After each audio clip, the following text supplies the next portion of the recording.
তো বলাই যাবে না যে শহীদরা মারা গেছে, এমনকি অন্তরে ধারণাও আনবে না যে শহীদরা মারা গেছে, বরং তারা জীবিত এবং আমি আল্লাহর কাছে তারা রিজিক প্রাপ্ত হচ্ছে। বলেন আল্লাহু আকবার।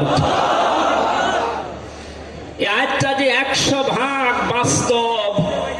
আমি কিছুদিন আগে গিয়েছিলাম গাইবান্ধা, বাংলাদেশ ইসলামী ছাত্র শিবিরের সদস্য ছিলেন ভাইটা। আগস্টের 5 তারিখের আগে তিনি জীবন দিয়েছেন জালিমের বুলেটের সামনে। শহীদ সাব্বির হোসাইন, 1 মাস পরে তার কবর ভেঙে গিয়েছিল এই বৃষ্টির পানিতে। তাজা রক্ত কবর থেকে বের হতে দেখা গিয়েছে। একটা মানুষ যদি খাবার না খাবে তাহলে রক্ত পেল কোথায়? এজন্য এগুলো যারা ছড়াচ্ছেন, আমরা আশা করব এই বিষয়গুলো আর সামনে নিয়ে আসবেন না। আমরা কোরআনে কারিমের আয়াতের উপরে 100% বিশ্বাস করি এবং এই কথা বলি, জালেমের জুলুমের সামনে যারা নিজের জীবন পর্যন্ত দিয়ে গেলেন আগস্টের 5 তারিখের আগ পর্যন্ত, প্রত্যেকেই শহীদ, তাদের ঈমান আছে এবং আল্লাহ তাদেরকে যেন শাহাদাতের সর্বোচ্চ মাকাম দান করেন। বলেন আমিন। কোথায় ছিলাম আমরা আর কোথায় আছি এখনো বাস্তবতা টের পান না। কিছুদিন আগে বাংলাদেশ জামাত ইসলামের কেন্দ্রীয় আমির জামাত ডক্টর শফিকুর রহমান কুষ্টিয়াতে গিয়েছিলেন। প্রায় 5000 মানুষকে নিয়ে তিনি একটা অনুষ্ঠান করলেন। যারা 16 জন শহীদ হয়েছিল কুষ্টিয়ায়, বাংলাদেশ জামাত ইসলামের পক্ষ থেকে 2 লক্ষ করে টাকা তাদের পরিবারের হাতে তিনি তুলে দিলেন। প্রায় 2.5-3 ঘন্টায় অনুষ্ঠানগুলো আমরা দেখলাম। বলেন তো, আগস্টের 5 তারিখের আগে 5000 না, এরকম মানুষ যদি 5 জন এক জায়গায় হয়তো 14টা মামলা হয়ে যেত। কোথায় ছিলাম আমরা আর কোথায় এখন পৌঁছিয়েছি। এরপরও যদি এটাকে কেউ নিয়ামত মনে না করে, গতকালকের একটা জরিপ আমি পেয়েছি, বাংলাদেশে 100 জনের 14 জন এখনো পর্যন্ত, আপা আপনি ঘাবড়াবেন না, আমরা নরম হয়ে যাই, এ দলে আছে। 100 জনের কতজন? 100 জনের 28 জন এখনো পর্যন্ত থালা নেওয়ার জন্য খুব তাড়াতাড়ি করছে। আমি নাম নাই নিলাম। আনন্দের বিষয়, 100 জনের 58 জন মানুষ এখন চাচ্ছে এদেশে আল্লাহর বিধান দিয়ে জমিনটা চলুক। আগস্টের 5 তারিখ খুব বেশি দিন যায়নি। এই কয়েকদিনের ব্যবধানে যদি এই অবস্থা সৃষ্টি হয়, এই জন্য আমার মনে হচ্ছে এদেশের অনেক মুনাফিকেরা বসে ফেলেছে বিষয়টা, এজন্য খুব তাড়াতাড়ি করছে যে থালা আমাদের হাতে দেন। আমার দাদা একটা গল্প বলতেন। এক লোক বিবাহ করার পরে বাসর রাতে বউকে রেখে একটু বাইরে গেছে। দাদি শাশুড়ি এসে বলছেন, আমার কিন্তু পতি চাই, তুমি কি করবা আমি জানি না। নতুন বউ ডাক দিয়ে বলছে, দাদি শাশুড়ি আমার একটু সময় দেন, আপনার পতি হবে, অসুবিধা নেই। শাশুড়ি এসে বলছে, বৌমা আমার কিন্তু নাতি চাই। ঠিক আছে, আমার সময় দেবেন তো। দেবর আর ননদ এসে বলছে, ভাবি আপনি কি করবেন আমরা জানি না, আমাদের কিন্তু ভাতিজা চাই। কিছুক্ষণ পরে স্বামী এসে বলছে, বউ তুমি কি করবা আমরা জানি না, আমার বেবি চাই। বউ মাথা উঁচু করে বলছে, তোমরা কি সব পাগলের বংশ? আমার এখনো কিছুই হয়নি, এরপরে 10 মাস 10 দিন সময় লাগবে, তারপরে কারো বেবি চাই, কারো ভাতিজা চাই, কারো নাতি চাই, সব হবে। আমারে তো সময় দেবেন নাকি? 15.5 বছরে যে জঞ্জাল তৈরি হয়ে আছে, 1-1.5 মাসে পরিষ্কার করা সম্ভব? আপনি কি মনে করেন? যারাই দায়িত্ব পেয়েছে ছাত্র জনতার হাত থেকে, দেশের মানুষের হাত থেকে, তাদেরকে তো একটু সময় দেবেন নাকি? কুষ্টিয়াতে বাংলাদেশ জামাত ইসলামের শ্রদ্ধাভাজন আমির উনি সাংবাদিকদের জানিয়েছেন, আমরা সম্মানজনক এবং যুক্তিপূর্ণ সময় তাদেরকে দিতে চাই, যেন দিনের ভোট আর রাতে না হয়। কথা বলেন না কেন? সুতরাং সম্মানজনক সময় নিয়ে তারা ঠিক ব্যবস্থা করবে।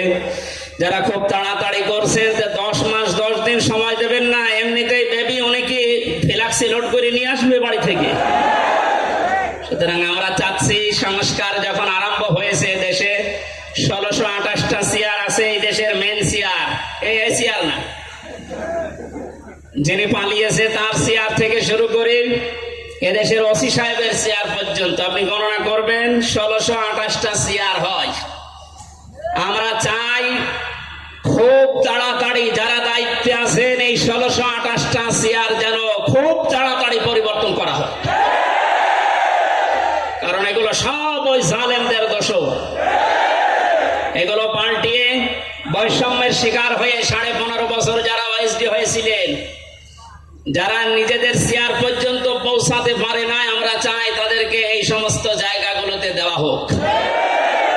জালেমদেরকে আল্লাহ হেদায়েত দেয় না, তার বাস্তব প্রমাণ কালকের একটা কল রেকর্ড। একজনের জন্মদিন নাকি গোপালগঞ্জে পালন করতে দেয়নি এক ওসি সাহেব, এজন্য বাইরের দেশ থেকে তাকে হুমকি দিচ্ছে যে তার নাম লিস্ট করে রাখো, আমি যদি কোনোদিন আসি তার খবর কর। আমি কথাটা শোনার পরে মিলালাম, আল্লাহু লা ইয়াহদিল কওমাজ জালিমিন। আল্লাহ যে ইহদি দিয়েছেন মোজারে, বর্তমান ভবিষ্যৎ, প্রেজেন্ট ফিউচার, আল্লাহ তাআলা জানিয়েছেন যে আমি জালেমদেরকে হেদায়েত দিচ্ছি না, দেবও না।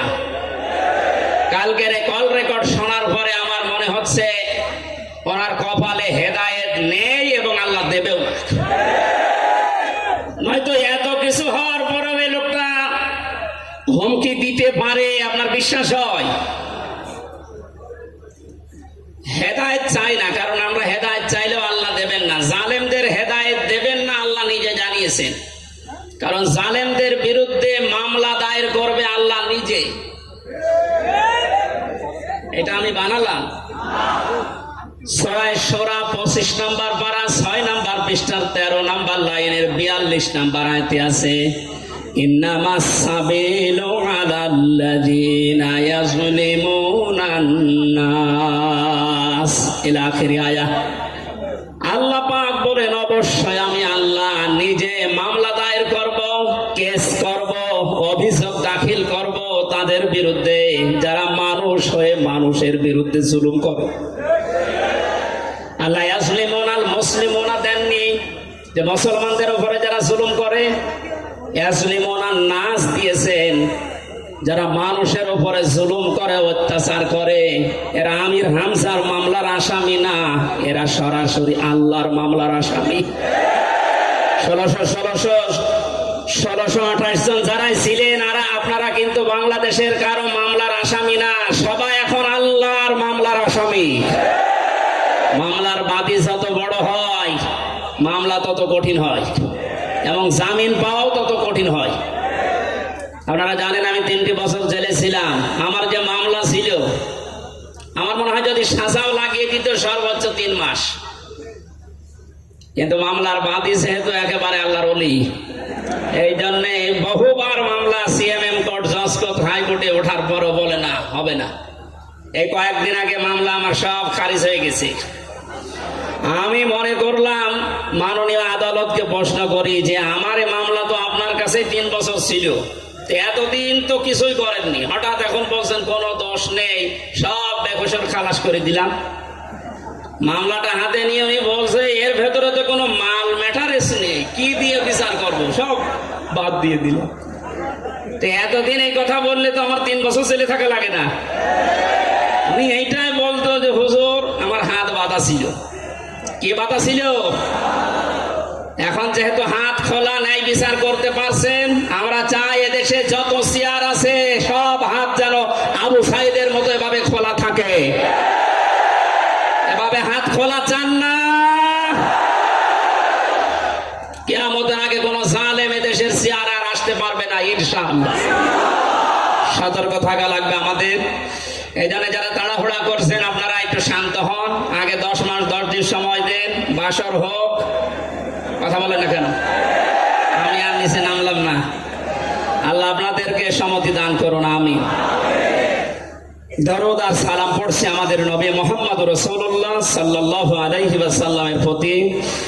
আজকে সেই বিকাল 3টা থেকে শুরু করে রাত 9টা পর্যন্ত এদেশের পতিত দশা আলেমদের মুখে, ইসলামিক চিন্তাবিদদের মুখে এবং জাতীয় নেতৃবৃন্দের মুখে আপনারা নবীর সিরাত সম্পর্কে বিভিন্ন কথা শুনতেছেন। আমি লাইভ দেখছিলাম।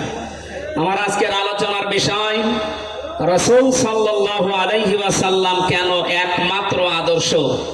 এই পয়েন্টের উপরে কোরআন শরীফ থেকে, হাদিস থেকে আমি 18টা পয়েন্ট বের করেছি। খুব সংক্ষেপে এর উপরে আপনাদের সামনে কথা উপস্থাপন করার চেষ্টা চালাবো ইনশাআল্লাহ। ওমা তাওফীকি ইল্লা বিল্লাহ। জবান খুলে কোরআনের এই সোনালী আয়াতটা একটু পড়েন। আউযু বিল্লাহি মিনাশ শাইতানির রাজিম। বিসমিল্লাহির রহমানির রহিম।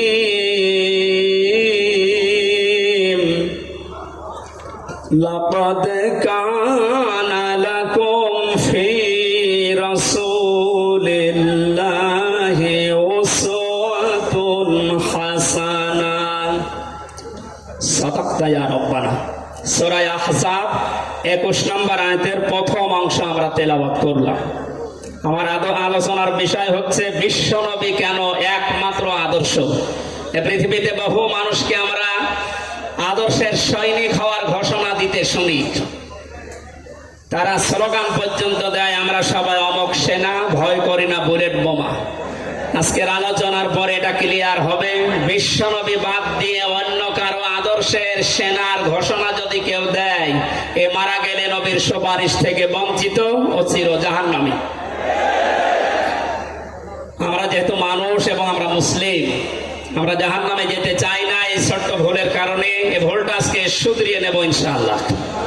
সূরা আহজাব কোন সূরা বলেন তো? এটা ক্লাস চলছে, ছাত্রের মতো জবাব দেবেন। আহজাব শব্দের শাব্দিক অর্থ দল সমূহ। এর এক বচনে হচ্ছে হিজবুন। হিজবুন মানে দল। পৃথিবীতে দল আছে 2টা। প্রশ্ন আসতে পারে, বাংলাদেশে প্রায় 73টার উপরে দল, আর দল 2টা মানে? হ্যাঁ, দল একটা হচ্ছে আল্লাহর দল, একটা হচ্ছে শয়তানের দল।